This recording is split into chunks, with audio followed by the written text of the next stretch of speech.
Salut les amis, je vous retrouve aujourd'hui pour cette vidéo qui risque d'être assez courte puisque je vais juste simplement répondre à une question qui revient souvent dans les vidéos par rapport à l'arrosage.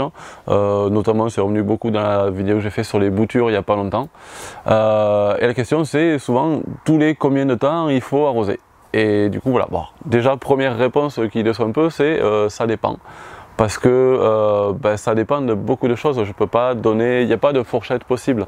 Il y a certaines plantes, moi je vais les arroser 2 fois par jour et d'autres plantes je vais les arroser 1 fois tous les 2 mois, selon la saison ou quoi. Alors ça va dépendre de quoi, par exemple, déjà si elle est plantée en extérieur ou en intérieur, en pot ou en pleine terre, c'est complètement différent.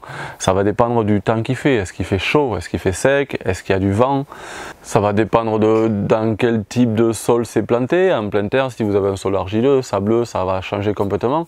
Si c'est en pot, donc quel type de terreau, quel type de terre vous avez utilisé pour les pots, donc ça va changer complètement. La taille du pot va changer complètement la donne aussi. Est-ce que ça fait longtemps que c'est dans le pot, est-ce que vous venez de le mettre en pot, si c'est bien enraciné, pas beaucoup enraciné. Et si c'est en pleine terre, mais comment vous avez planté, comment vous avez arrosé à la plantation. Ça va changer beaucoup de choses. Quel type de plante c'est? Certaines plantes vont évaporer beaucoup plus vite l'eau par les feuilles, d'autres beaucoup moins vite. Donc voilà, faut faire attention, faut pas tomber dans le piège de c'est un cactus ou c'est une plante qui supporte la sécheresse. Du coup, il n'y a pas besoin de beaucoup l'arroser, ça supporte. Les plantes qui supportent la sécheresse, c'est parce qu'elles ont un type d'enracinement qui fait qu'elles vont chercher l'eau en profondeur et elles sont adaptées. Et du coup, en pot, ça marche pas. Donc une plante qui aurait besoin d'être un peu moins arrosée, des plantes méditerranéennes, les thym, les romarins, les sarriètes, voire même à l'extrême les cactus, les joubarbes, voilà, il y a des plantes qui supportent très bien la sécheresse en pleine terre. En pot, il va falloir l'arroser quand même, hein, peut-être pas aussi souvent, elle va évaporer moins d'eau par son feuillage, mais voilà, c'est quand même des plantes qu'il faudra arroser aussi, faire attention à ça. Tout ça, ça va faire que l'espace entre chaque arrosage va être complètement différent. Donc voilà, on va essayer d'éclaircir un peu tout ça. Tout d'abord, déjà, comment voir si ça a besoin d'être arrosé ou pas. Avant de voir les espacements, déjà, est-ce qu'une plante a besoin d'être arrosée? On va éviter le piège qui est, moi c'est souvent ce qu'on me dit, c'est tu regardes avec le doigt ou alors à l'œil ou au toucher. Donc soit on regarde le dessus du pot commencer, soit on va toucher, on va mettre le doigt. Ça pour moi il y a un gros piège, c'est que imaginons votre pot il est complètement sec, il aurait besoin d'être arrosé. Mais vous êtes passé un petit moment avant où quelqu'un est passé où il a plu dessus, c'est mouillé en surface. Donc à l'œil c'est mouillé, au doigt c'est mouillé en surface. Par contre tout le pot, toute la motte à cœur elle est sèche et ça aurait besoin d'être arrosé. Dans l'autre sens ça peut être pareil, votre pot il est bien arrosé, il est plein d'eau, il a trempé, voilà. Mais par contre ça fait un jour, 2 jours qu'il fait chaud, qu'il fait sec, il y a du vent, ça a séché en surface. Donc à l'œil c'est sec et au toucher c'est sec, mais c'est pareil dans l'autre sens. En fait à l'intérieur la motte est pleine d'eau, si vous arrosez trop il y aura un risque de pourriture, donc il faut faire attention. Donc pour moi le seul vraiment moyen d'être sûr de vérifier ça a besoin ou ça n'a pas besoin, soulevez le pot. Et vous voyez au poids c'est lourd ou c'est léger. Alors on dirait quand on n'a pas d'expérience, on ne sait pas, ça a l'air lourd, ça a l'air léger. Bon, si vous voulez avoir déjà une référence pour n'importe quel pot, après vous verrez qu'avec l'habitude, les petits pots, les gros pots, vous saurez, vous aurez une logique. Et puis même sans avoir la logique, sur un pot quand il est très sec, on voit qu'il est léger, c'est direct. Ou alors on le soulève, on sent que c'est lourd, on le voit assez vite. Mais pour avoir une référence, prenez n'importe quel pot, vous le faites tremper pendant une demi-heure. Que le niveau d'eau, là où vous faites tremper, ça y est, jusqu'à moitié du pot, c'est parfait. Vous le faites tremper une demi-heure, vous le sortez de là, vous le laissez égoutter. Et là, vous aurez la référence du pot plein d'eau. Vous venez de l'arroser, vous avez la référence. Comme ça, vous pourrez garder ça en mémoire. Et puis à l'opposé, si vous avez un pot vraiment qui sèche, vous verrez au poids, de toute façon, je sais pas comment, il n'y a pas de poids défini par pot, c'est selon la plante, mais il faudra que vous fassiez, voilà, avec l'expérience, vous verrez. J'explique, moi, je dis toujours mieux par trempage, je vais expliquer déjà juste pour schématiser un peu pourquoi c'est mieux par trempage, même si c'est pas toujours plus pratique. C'est sûr que côté pratique, moi là dans la serre, je fais pas toujours par trempage, je fais souvent à l'arrosoir, mais l'arrosage idéal pour les plantes en pot, donc quand même, c'est toujours par trempage. Pourquoi? Parce que donc, les racines dans le pot prennent l'eau, les minéraux qu'il y a dans le pot, qu'il y a dans votre terreau, mais il faut savoir qu'une plante ça respire aussi, ça respire par son feuillage, mais ça respire aussi par les racines. Ou en tout cas, ça a besoin qu'il y ait de l'air autour des racines. Quand vous arrosez par trempage, ça veut dire non seulement vous allez bien imbiber la motte à cœur complètement, ça va prendre le maximum d'eau que ça peut prendre, mais surtout en trempant, surtout si vous trempez dans une eau assez profonde, moi je dis jusqu'à mi-pot, voire même un peu plus, hein, l'eau en rentrant dans le pot, elle va chasser, elle va vider toutes les cavités pleines d'air, elle va chasser tout cet air, se remplir d'eau, et ensuite quand vous allez le laisser s'égoutter, l'eau en partant va reprendre de l'air dans la motte et ça sera un air qui sera frais. Donc en plus d'arroser comme il faut, vous allez renouveler tout l'air qui est dans la motte. Voilà, pour la plante, moi il me semble que c'est idéal. Il y a un autre truc qu'on peut voir, c'est aussi l'économie d'eau que ça fait. Si on arrose, moi quand j'arrose dans la serre, forcément on arrose toujours un petit peu à côté du pot. Il y a toujours de l'eau qui coule en dessous et cette eau elle est perdue. Quand vous faites par trempage, vous faites tremper dans l'eau, vous laissez égoutter à côté dans une coupelle éventuellement, vous pouvez même récupérer l'eau qui s'est égouttée dans la coupelle et vous n'avez pas perdu d'eau du tout. Donc au niveau économie d'eau, pour ceux qui n'en auraient pas beaucoup, ça peut être pratique. Alors pour répondre à la question du coup des gens qui me demandent pour les boutures et comment ça marche, si vous n'avez pas vu, peut-être regardez déjà la vidéo sur les boutures, il y a un lien là quelque part qui apparaîtra, où du coup moi j'explique que les boutures, on le fait dans du terreau bien humide, on met les petites tiges dans le terreau et on met ça dans une petite serre saturée d'humidité et voilà, on laisse ça jusqu'à ce que ça fasse des racines. Donc la question c'est, les gens ils me demandent est-ce qu'il faut arroser quand même régulièrement ou quoi. C'est exactement la même chose, il va falloir que le terreau reste humide. Par contre si c'est dans une petite serre saturée d'humidité, le terreau va sécher moins rapidement. J'espère que ça fait pas trop de bruit les voitures qui passent derrière là. Mais si c'est des boutures qui sont longues à s'enraciner, il va arriver un moment où la terre va quand même finir par sécher. Là moi par exemple j'ai des boutures de sauge ananas, donc là il faudrait peut-être que je les mette en pot bientôt, mais si j'ai pas le temps de les mettre en pot de suite, on voit qu'elles ont fait beaucoup de feuillage. À partir du moment où il y a beaucoup de feuillage, forcément il y a beaucoup d'évaporation, la terre va sécher plus vite. Donc c'est exactement la même chose. Au poids, vous voyez si votre bac il commence à être léger, vous faites tremper, sinon il n'y a pas besoin. Un petit détail, je ne suis pas sûr de l'avoir cité dans la vidéo sur le bouturage, mais un petit truc pour savoir si votre serre elle est bien saturée d'humidité à l'intérieur et du coup il y aura moins besoin d'arroser, c'est sur les parois de la serre à l'intérieur si vous avez de la buée. Si vous avez de la buée, ça veut dire que l'air à l'intérieur il est vraiment chargé d'humidité, il y a de la condensation, donc au niveau humidité vous êtes bien et c'est ce qui va mieux pour les boutures. Si vous faites tremper, alors combien de temps? Ça aussi c'est une question qui vient souvent, combien de temps on fait tremper?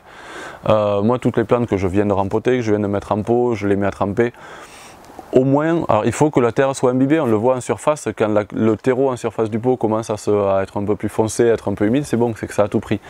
Ça peut être 5, 10 minutes, un quart d'heure, une demi-heure. Ça m'est déjà arrivé moi de laisser, de faire des choses dans l'après-midi, de les mettre à tremper, d'oublier un petit peu et de le retrouver le lendemain. Voilà, jusqu'à 10, 12, 15 heures, 24 heures, faut pas dépasser 24 heures. Mais voilà, si vous faites tremper 1 heure, 2 heures, 3 heures, c'est bien, c'est parfait. Il faut pas beaucoup moins parce qu'après, il y a un risque qu'on a l'impression que ça a bien imbibé sur le tour, mais à cœur, la motte n'a pas bien pris. Surtout si c'est un pot que vous avez trop laissé sécher, il a vraiment besoin d'être arrosé. Il faut le laisser tremper assez longtemps. L'inconvénient de l'arrosage par-dessus avec un arrosoir, c'est que votre eau, elle va couler sur la motte, elle va passer autour de la motte, elle va ressortir en dessous et elle ne va pas aller imbiber jusqu'au cœur. Donc si vous laissez tremper au moins 1 heure ou 2, 3 heures, là, et surtout si vous le faites tremper profond et vous mettez beaucoup d'eau, là vous êtes sûr que l'eau va vraiment jusqu'au cœur. Donc voilà, pas dépasser quand même les 10-12 heures du jour au lendemain, voilà, pas plus. Et évitez, donc vous laissez égoutter dans une coupelle à côté, évitez vos pots, imaginons c'est un appartement, vous ne voulez pas que ça coule sur vos meubles ou là où vous avez vos plantes, évitez donc de faire tremper et de mettre ça dans une coupelle en vous disant ça va égoutter dans la coupelle, comme ça il va rester un peu d'eau au fond. Si votre pot il vient de bien tremper, l'eau au fond il n'en a pas besoin, il n'y a pas besoin d'avoir plus que ça, lui il a juste ce qu'il y a dans sa motte, donc ce qu'il faudrait c'est que la terre est ressuyée. Je ne sais pas si vous connaissez ce mot, mais ça veut dire, c'est ressuyé, c'est juste quand le trop d'eau qu'il y a dans la motte, toutes les cavités d'air sont pleines d'eau. Ressuyé, c'est quand tout ce trop plein d'eau est parti et que la terre est complètement humide, au maximum d'humidité, mais pas saturée d'eau. Donc voilà, ça il faut éviter qu'il y en ait trop. Et si on fait égoutter dans une coupelle et qu'on laisse un peu d'eau au fond de la coupelle, eh bien on peut avoir un risque de pourriture des racines. Si les racines restent dans l'eau et ne peuvent pas respirer pendant plusieurs jours, petit à petit vous allez avoir des racines qui vont pourrir et voilà, la santé de la plante s'en ressentira. Ce que vous pourrez voir aussi, c'est, imaginons que vos plantes, vous les faites tremper et tous les 2-3 jours, vous apercevez que la motte sèche rapidement. Sortez les plantes du pot, ça on peut le faire sans hésiter, je ne sais pas avec quelle je peux essayer, tiens avec celle-là, ça fait un moment qu'elle est en pot. N'hésitez pas à les sortir du pot de temps en temps, alors vous tenez par la tige, si c'est bien enraciné, on peut tenir par la tige, il n'y a pas de souci. On tape sur le pot délicatement, on fait sortir le pot et voilà, on regarde les racines au fond, là c'est bon, c'est pas trop chargé de racines. Mais si vous avez une plante qui est vraiment chargée en racines, c'est-à-dire qu'elle va avoir beaucoup de feuillage, beaucoup de racines, un pot qui va être un peu petit, et là forcément ça va évaporer très vite et il va falloir arroser quasiment tous les jours parfois. Donc quand c'est comme ça, rempoter dans un pot plus gros. Et du coup, il y aura plus de volume de terre, plus de volume d'eau quand vous arroserez, il y aura besoin d'arroser moins souvent. Faut savoir qu'une plante, une fois qu'elle est en pot, elle, enfin, quoi qu'on fasse, si elle le peut, elle cherchera toujours à atteindre sa taille adulte. Hein. Si c'est, je sais pas, vous avez un avocat, un noyau d'avocat qui a germé, il va falloir le passer dans un pot de plus en plus gros jusqu'au jour où il n'y aura plus assez de place chez vous parce que ça devient trop gros. Donc, adapter la taille du pot à la taille de la plante, jusqu'au stade où soit la plante a atteint sa taille adulte et là on est bon. Ce qu'il faudra faire de temps en temps, c'est par contre sortir la plante du pot, gratter un peu la terre autour des racines pour enlever de la vieille terre, remettre de la nouvelle terre, mais renouveler la terre de temps en temps. Par contre, si les racines sont vraiment à l'étroit dans le pot, là ça suffira pas, il faudra toujours passer dans un pot plus gros. Bon voilà, là c'est un peu, on sort un peu du sujet. Là on est vraiment que sur le trempage. Imaginons que vous ne faites pas votre trempage, vous voulez toujours arroser par en haut dans votre serre ou vous faites toujours par aspersion. Ça peut marcher, il va falloir juste être régulier et surveiller quand une plante en pot elle a le feuillage qui tombe. Bon, faites un petit trempage de temps en temps quand même et ça peut aider. Sinon, arroser par au-dessus, ça peut marcher à condition d'être régulier, de ne pas laisser la motte sécher trop à cœur. Et du coup, ça me fait penser à un petit risque aussi si vous faites toujours par trempage, vous êtes en appartement, vous avez votre organisation, une petite bassine qui traîne là où il y a les plantes avec de l'eau, on les fait tremper. Ça veut dire que vos feuillages ils vont jamais être mouillés, jamais prendre la pluie. Une plante c'est censé vivre dehors et la pluie nettoie les feuilles. Donc c'est bien de temps en temps un petit coup de pulvérisateur ou de temps en temps vous les mettez dehors avec un arrosoir, vous arrosez dessus. Voire l'idéal, si un jour il pleut, si c'est une période où il ne fait pas trop froid, vous pouvez sortir vos plantes d'intérieur. Il pleut, vous les sortez avant la pluie ou pendant la pluie, c'est pas bien grave. Et qu'elles prennent la pluie et comme ça la pluie nettoie un peu le feuillage aussi. Donc on va voir maintenant pour les plantes qui seraient pas en pot, qui seraient à l'extérieur. Tous les combien de temps il faut arroser une plante à l'extérieur. Alors toujours pareil, ça va dépendre de beaucoup de choses. Déjà ça va dépendre de comment vous l'avez plantée. Alors là pareil, je vous invite si ça vous dit à regarder la vidéo sur les plantations où j'explique de quelle façon on va planter. Ou en tout cas je vous le résume vite fait, mais quand vous plantez, il faut vraiment que le sol soit saturé d'eau l'endroit où vous plantez. Donc vous faites le trou de plantation, vous inondez vraiment dans le trou, vous mettez la motte dans l'eau, vous faites de la boue là autour des racines, vous rabattez la terre par-dessus.